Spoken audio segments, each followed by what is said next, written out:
Munster is one of those games in my head that stands out as one of the best games I've ever been involved in. We had the mindset that we could take on anyone, and we genuinely believe that. Like, I think if we were to play the All Blacks, we'd give them a crack. I'm not going to say we would have won, but we would we had mottos: shot one, kill, live by the sword, die by the sword. We actually believed it, and I think when you have a group of people driving that, even the way we did do it, it was quite jovial, but we enjoyed it. And the thing is everyone wrote us off, and that's probably the worst thing you could do to a team like that. The build-up, and go, as Geordie said, going to the stadium, for me, like, you know, I wasn't an international, but this was going to be my big game. And getting there and looking around the stadium, and the history behind Munster in Europe was massive at that time. And we kind of, as a group, we had a pretty strong culture at that time that was building really strongly.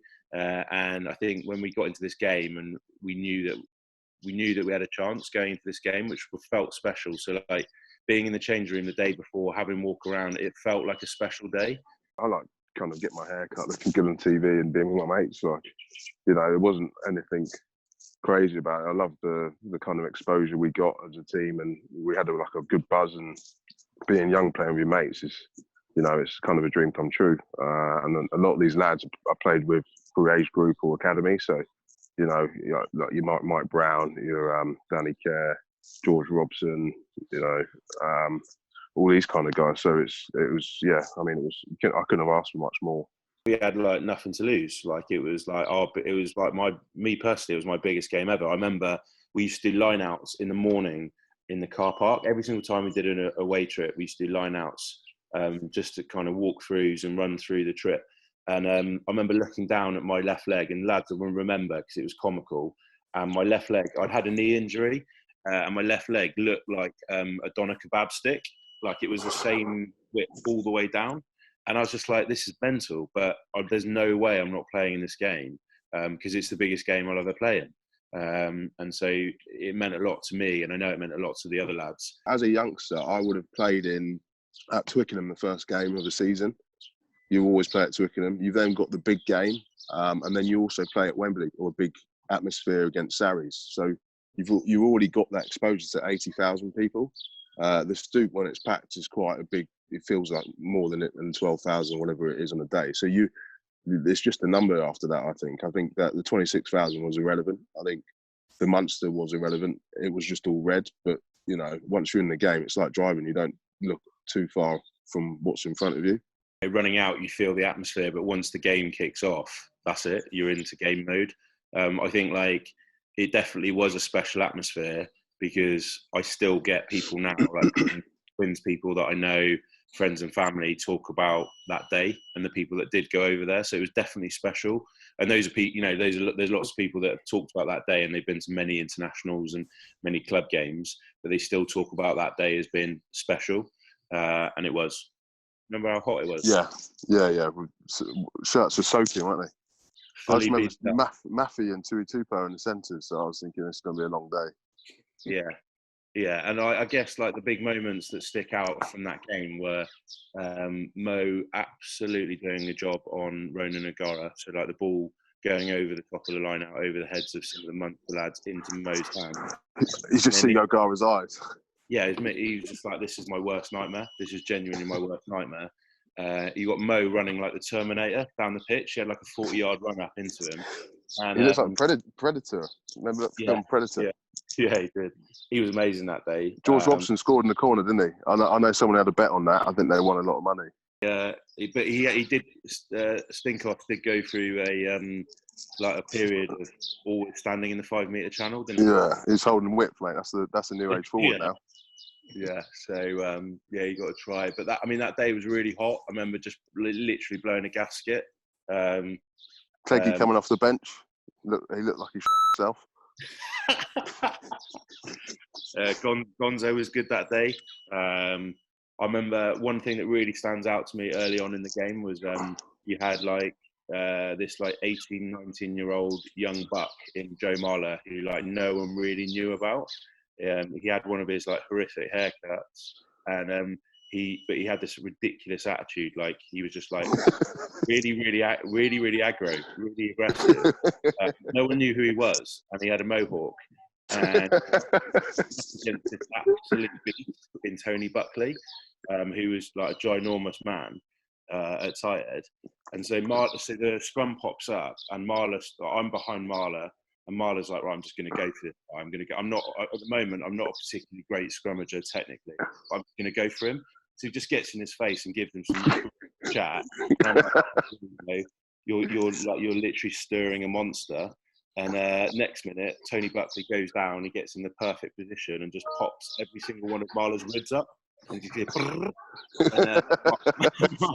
Marla hits the deck, and he's in all sorts of problems. Like, he's all over the shop, and he's popped ribs and everything like that. Fair play to him, he carries on, but that was a mistake.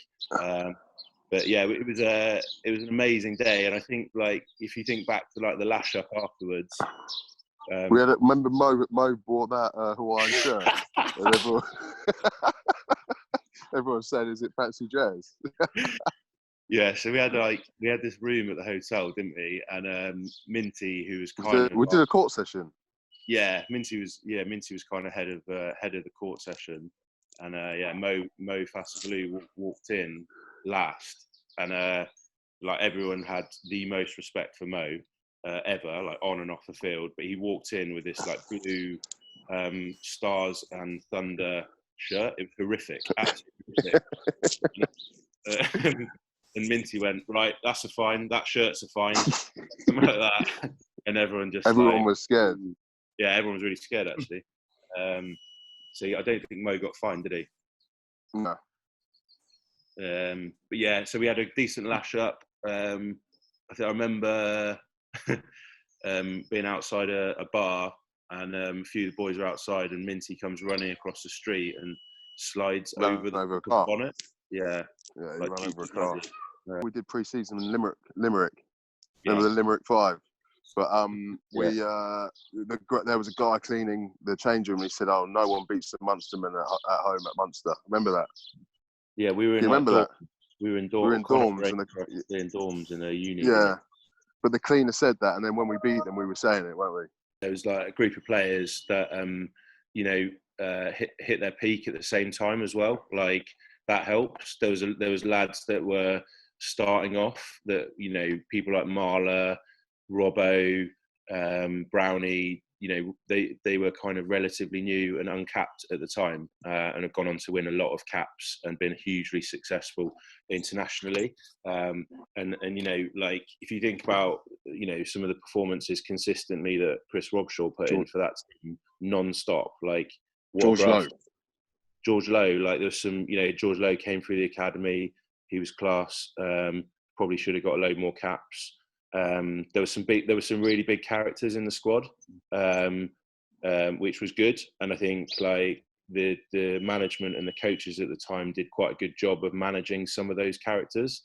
I don't think nowadays that, like, half the staff would have cut it with certain coaches or DORs in the league now. Because, quite frankly, people like Mincy just did whatever he wanted. But he was class every single week, like, consistently. Yeah, you can't. So that worked really well for us. The youngsters who've been through a proper academy, a lot of them are homebred players, and then you've got lads that have been around the block.